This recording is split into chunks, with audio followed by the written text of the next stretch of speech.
ஊழியர்களுக்காக கட்டி கொடுத்த அந்த குடியிருப்புகள் மற்றும் அந்த குடியிருப்புகளுக்கு பக்கத்தில் குடிநீர் வசதிக்காக பயன்படுத்தின கிணறு. இதுதான் கிணறு. தண்ணி பவர்லையும் இருக்குது. கிணறு வந்து ஆங்கிலேயர்கள் காலத்தில் கட்டப்பட்டது. ஆனால் நல்லா இருக்கு.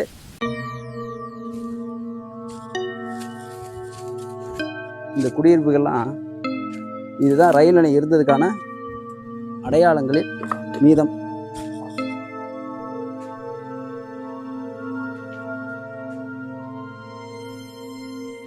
சிறுவர் இந்த கல்லெல்லாம் எப்போ வேணாலும் இடிஞ்சு எப்போ வேணாலும் விடும்.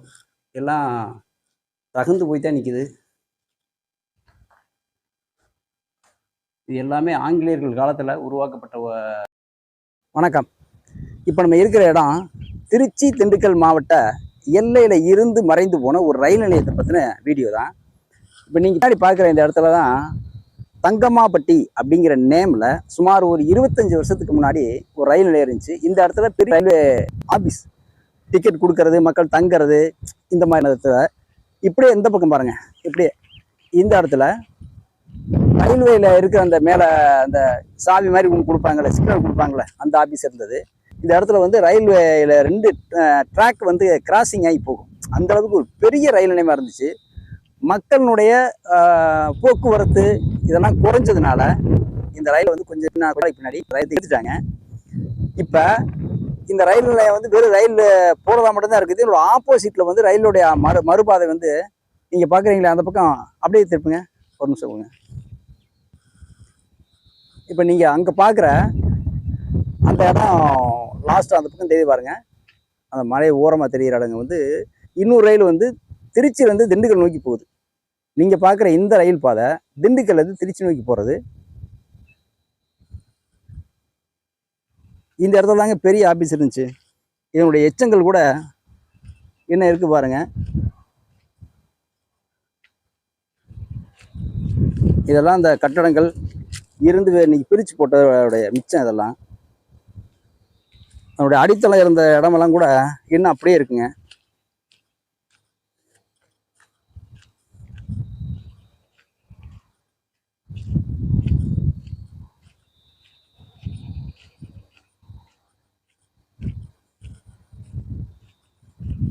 இது பாருங்க, இதுதான் வந்து அந்த ஆபீஸ் இருந்ததோடைய அடித்தள சுவர் இருந்த இடம். என்ன கூட அதனுடைய சூடு அப்படியே இருக்கு.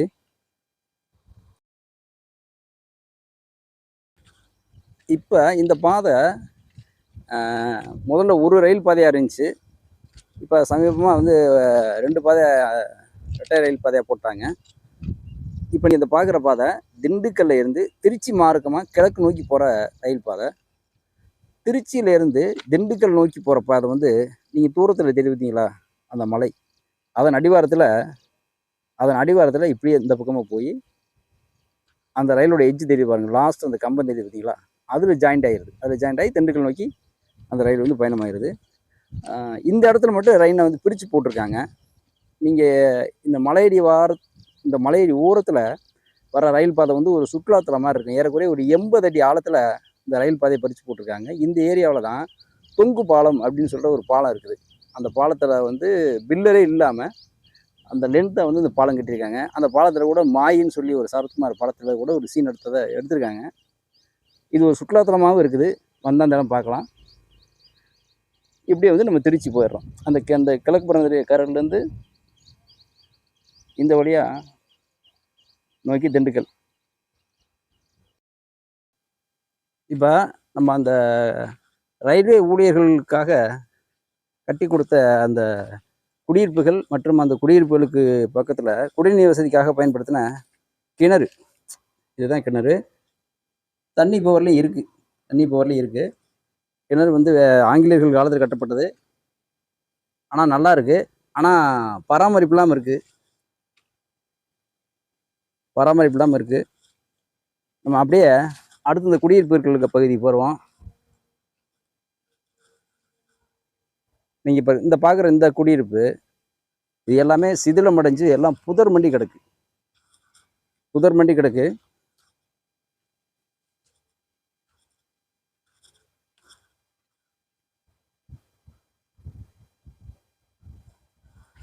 எல்லாம் பக்கத்தில் இருக்க ஊர் மக்கள் கிடைச்சவங்க சமூக விரோதிகள் எல்லாம் கையில் கிடைக்கிறத எல்லாம் பிரித்து ஓடு கல் இதெல்லாம் பிரித்து எடுத்துகிட்டு போயிட்டாங்க. இப்போ நம்ம இன்னொரு குடியிருப்புக்கு வந்துட்டோம். இந்த இடமெல்லாம் முழுக்க முழுக்க ரயில்வே துறைக்கு சம்மந்தப்பட்ட இடம், காலி இடமா இருக்கிறதுனால ஃபுல்லாக மரங்களை நட்டு வச்சுருக்காங்க. ஒரு ரயில் நிலையம் ஒரு ஊருக்கு அமையிறது சாதாரண விஷயம் இல்லை, ரொம்ப ஒரு அற்புதமான விஷயம். ஆனால் அதை தவற விட்டுட்டு நம்ம தேவைப்படுறப்ப திருப்பி இந்த ரயில் நிலையத்தை வேணுங்கிறப்ப கேட்டு வாங்குறோன்னா அவ்வளோ ஈஸியாக கிடைச்சிடாது.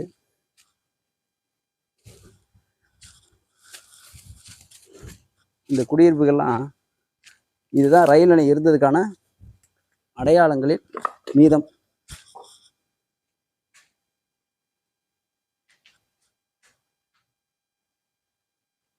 சிவரது கல்லெல்லாம் எப்போ வேணாலும் இடிஞ்சு எப்போ வேணாலும் விடும், எல்லாம் தகுந்து போய் தான் நிற்குது. இது எல்லாமே ஆங்கிலேயர்கள் காலத்தில் உருவாக்கப்பட்ட கட்டடங்கள். இது பராமரிப்பு இல்லைங்கிறதுனால இருக்கிற ஊர் மக்கள்லாம் கிடைக்கிறத மிச்சம் எடுத்து போயிடுறாங்க. இந்த ஓடுகள்லாம் நல்லா தான் இருக்குது. இது பின்புறம் வந்து கழிவறைகள் எல்லாம் கட்டி கொடுத்தது. இந்த ஆலோ பிளாக் வந்து அப்பயே பாருங்க, இந்த ஆலோ பிளாக்கெல்லாம் அவங்க போட்டது அப்பயே எவ்வளோ அற்புதமாக போட்டிருக்காங்க. வெளியே வந்துடுவோம்.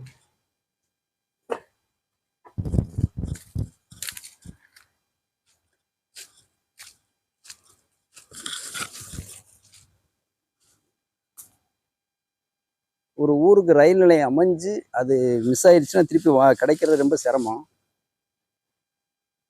ஆகவே மக்களே, உங்களுக்கும் உங்கள் ஊரை சுற்றி இருக்கிற ரயில் நிலையங்கள் எதுவாக இருந்தாலும் வருமானம் குறைவாக இருந்துச்சுன்னா எடுத்துருவாங்க. அந்த மாதிரி ரயில் நிலையத்தை இழந்துடாதீங்க. இந்த ரயில் நிலையம் திருச்சி திண்டுக்கல் மாவட்ட எல்லையில் தங்கமாப்பட்டி அப்படிங்கிற ஒரு நேமில் வந்து இருந்துச்சு. இப்போ வரலையும் இந்த மிச்சம்தான், சிதறமடைஞ்ச மிச்சம்தான் இருக்குது, பழைய நினைவுகள். இந்த ரயில் நிலையம் வந்து இன்னமும் கண்ணுக்குள்ளே இருக்குது. ரயில் நின்று போனதும், மக்கள் அவ்வளோ கூட்டமாக ஏறி இறங்கினதும் இன்னும் கண்ணுக்குள்ளே இருக்குது. நீங்கள் பார்க்குற அந்த இடம் எல்லாமே ரயில்வேக்கு சொந்தமான, சுமார் ஒரு 10-15 ஏக்கர் இருக்கும். இன்னமும் ரயில்வேக்கு சொந்தமாக தான் போட்டிருக்காங்க, சும்மா தான் கிடக்கு. அந்த நினைவுகள் இன்னும் மனசுக்குள்ளே பசுமையாக இருக்குது. உங்கள் ஊர்லேயும் இது மாதிரி ரயில் நிலையம் இருந்து வருமானம் இல்லாமல் இருந்துச்சுன்னா அதை விட்டுறாதீங்க. நல்லபடியாக அதை ஒரு மக்களுடைய பயன்பாட்டு கொண்டு வந்து தக்க வச்சுங்க. பின்னாடி என்ன வளர்ச்சி அடைகிறப்ப, ஊர் வளர்ச்சி அடைகிறப்ப அந்த ரயில் நிலையம் மிக மிக உபயோகமாக இருக்கும். நீங்கள் பார்க்குற அந்த போஸ்டெல்லாம் இதெல்லாம் வந்து லைட்டுக்காக போட்டிருந்தது.